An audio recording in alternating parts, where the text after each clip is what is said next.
नमस्कार, आप देख रहे हैं सी इंडिया न्यूज, एक अनदेखा सच, और मैं हूं आपके साथ वंदना राठौर।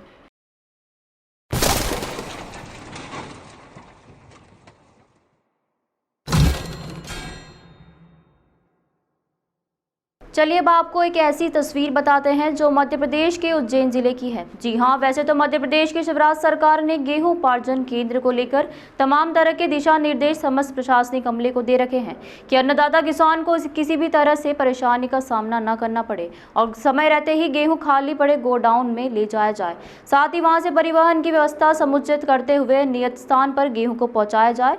पर बावजूद इसकी जो तस्वीर आप देख रहे हैं वह बिल्कुल उल्टी है।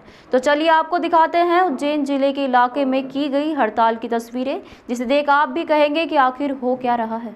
आपको बता दें कि उज्जैन जिले में 7 विधानसभा क्षेत्र पड़ती है, जहां की पूरी जिम्मेदारी एडमिनिस्ट्रेशन यानी प्रशासनिक अमले की होती है, गेहूं उपार्जन केंद्रों की, और साथ ही इसमें सबसे बड़ी जिम्मेदारी होती है वह हाउसिंग बोर्ड की, क्योंकि सबसे महत्वपूर्ण कड़ी के रूप में यही टीम काम करती है। और इन्हीं के अनुरूप जो किसान अपने खेतों से अन्न उगाकर गेहूं उपार्जन केंद्रों पर अपनी फसल बेचने आते हैं, यहीं से पूरा माल परिवहन के द्वारा अन्य राज्यों या अलग अलग देशों में पहुंचाया जाता है, जिसे भारत की अर्थव्यवस्था से काफी अहम जोड़कर माना गया है। पर सबसे बड़ा सवाल है कि जो किसान अपनी फसल उगाकर जिन उपार्जन केंद्रों पर पहुंचता है, उसके लिए उसे 3 से 6 दिनों तक अपने ट्रैक्टर ट्रॉली को लेकर कतार में खड़ा रहना पड़ता है, और ऊपर से जब बेमौसम बारिश हो जाए तो उसकी उपज खराब होती है। फिर भी वह आस लगाए जब उत्पादन केंद्रों पर पहुंचता है तो वहां भी उसे इस बात से निराशा होती है कि व्यवस्था तो सरकार ने बनाने के लिए प्रशासन को निर्देश दिए, लेकिन आज भी कई ऐसी कमियां हैं जो हम आपको बताने जा रहे हैं। दरअसल इस पूरे मामले को लेकर जब उज्जैन जिले के महिदपुर रोड क्षेत्र में मीडिया की टीम पहुंची तो वहां पर हैरत भरी तस्वीर सामने आई। सबसे पहले तो महिदपुर रोड से महज 2 किलोमीटर दूर 2 से 3 गोदाम जो पूरी तरह से वीरान पड़े हुए हैं। बताया जाता है कि सत्ताधारी नेता के दबाव के चलते प्रशासन ने उन गोदाम पर उपार्जन केंद्र बनाए नहीं। इसी के कारण यहां पर रहने वाले किसानों को राहत है, लेकिन शासन की योजना से बनाए गए गोदाम जो केवल राजनीतिक दुर्वेश के चलते निर्दलीय प्रत्याशी होने का खामियाजा भुगत रहे हैं। दोनों पार्टियों के नेताजी अब दिनेश जैन बोस की टांग खींचने में लगे हैं। बात यही तक खत्म नहीं होती। उससे पहले भी बीजेपी के कई सत्ताधारी नेताओं ने मिलकर 33 करोड़ का एक प्रकरण बनाया था, जिस पर स्टे मिला हुआ है। तभी 2013 से गिट्टी प्लांट भी बंद है, और भी कई तरह के प्रकरण राजनीतिक दबाव में बनाए गए हैं। और जो भी सत्ताधारी नेताजी के साथ चल रहे हैं, वो चाहे बीजेपी हो या कांग्रेस, सबके काम धड़ल्ले से चल रहे हैं, और जो विरोधी है उन पर दोनों पार्टियां कहर बरपा रही हैं। यह पहला मामला नहीं है, चाहे महाकाल वेयर हाउस हो या फिर पार्श्वनाथ सत्ताधारी। जो सत्ताधारी नेताजी के साथ हैं उनके गोदाम धड़ल्ले से चल रहे हैं, और जो विरोधी है उन पर राजनीतिक दबाव बनाकर उपार्जन केंद्र बनाए ही नहीं। इसे कहते हैं राजनीति का फायदा उठाना। अब देखना दिलचस्प होगा कि जिम्मेदार अधिकारी महोदय इस पर क्या कार्रवाई करते हैं। और इसी क्षेत्र में एक जगह ऐसी भी है जहां पर पूरी तरह से गोडाउन फुल हो चुका है, और बाकी जो अनाज की बोरियां हैं खेतों पर ये जो दिखाई दे रही हैं बेमौसम बारिश से भीग चुकी है। अब बड़ा सवाल है कि एक तरफ तो शासन के निर्देश के अनुरूप प्रशासन ने उसे भरे तो हैं, लेकिन खेतों में लाखों टन के अनुरूप गेहूं की बोरियां भीगती है। इसके लिए प्रशासन क्या कर रहा है, इसको लेकर भी जब हमने पड़ताल की तो चौंकाने वाली बात सामने आई कि जो वेयर हाउस यानी गोडाउन पूरी तरह से भर चुके हैं, उनके बाहर जो माल रखा होता है उसे परिवहन के लिए रखा जाता है। लेकिन सबसे अहम बात कि उस परिवहन के लिए भी उन हजारों गेहूं की बोरियों को 8 से 10 दिन तक यहीं पटक कर रख दिया जाता है। वह भी रेक लगेगी, तभी यहां से परिवहन के द्वारा इन्हें अन्य जगह पर भेजा जाएगा। लेकिन इस बीच बारिश हो जाती है और खेतों में रखी हुई तमाम बोरियां अपनी बदहाली के आंसू बहाती हैं। तो क्या समझे कि प्रशासन का नुकसान, किसान की पीड़ा, या बारिश की मार, या फिर सत्ताधारी नेता के प्रभाव के चलते बिगड़ी हुई यह व्यवस्था। इस पूरी बात को लेकर जब स्थानीय एसडीएम से चर्चा की गई तो उन्होंने क्या कुछ कहा, आप खुद सुन लीजिए।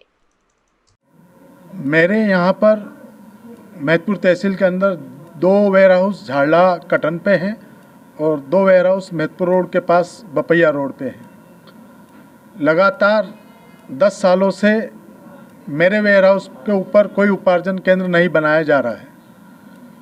उसका कारण राजनीतिक प्रतिस्पर्धा हो सकती है, या भारतीय जनता पार्टी की सरकार मैं कांग्रेस की मानसिकता रखता हूँ, इस कारण मेरे उपार्जन केंद्र नहीं भरे जाते हैं। मेरे वेयर हाउस को उपार्जन केंद्र में नाम नहीं लिया जाता है। दूसरा, 2014 में मेरे पे 31 करोड़ की रॉयल्टी अवैध उत्खनन का केस बना था। उस कारण मेरा जो गिट्टी प्लांट है वो भी लगातार 10 सालों से बंद है और केस में अभी स्टे मिला हुआ है। तो भारतीय जनता पार्टी की सरकार कांग्रेस की विचारधारा होने के कारण मुझे हर महीने 10 से 15 लाख रुपए महीने का घाटा उठाना पड़ता है। उपार्जन केंद्र के ऊपर इतनी अनियमितता है कि किसी को भी कुछ पता नहीं है। कभी रेक लग जाते हैं तो गोडाउन के अंदर 2 दिन माल डालते हैं और वापस बाहर निकाल लेते हैं। कभी बोल देते हैं कि गीला हो गया तो उपार्जन केंद्र बंद कर देते हैं। कभी इनकी सेटिंग के जहाँ जहाँ पर वेयर हाउस है वहाँ पर ये माल डालते हैं। उन वेयर हाउसों को इन्होंने चिन्हित कर रखा है कि बीजेपी के कार्यकर्ता या बीजेपी के लीडर जो भी हैं उनके गोडाउन भरे जाएंगे और वो जो गोडाउन भरे जाएंगे उनमें पीडीएस का गेहूं बांटा जाएगा। और बाकी के जो गोडाउन से जिन्होंने रिश्वत नहीं दी या बीजेपी के नहीं हैं उन सब के खाली हो जाते हैं और उनको इनकी अनियमितताओं का काफ़ी नुकसान उठाना पड़ता है। मेरे साथ भारतीय जनता पार्टी ने काफ़ी अन्याय किया है।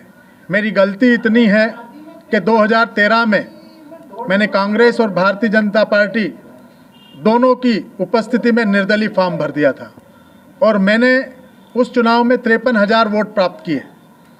बस जैसे ही मैंने वोट 53,000 प्राप्त किए, भारतीय जनता पार्टी की सरकार को और भारतीय जनता पार्टी के नेताओं को ये लगा कि अब ये प्रबल दावेदार हो सकता है किसी भी पार्टी से।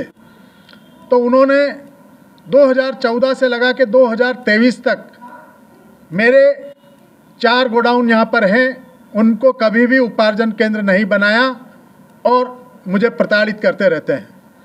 इसी तरीके से 2013 में मेरे को 52,000 वोट निर्दलीय के रूप में प्राप्त हुए।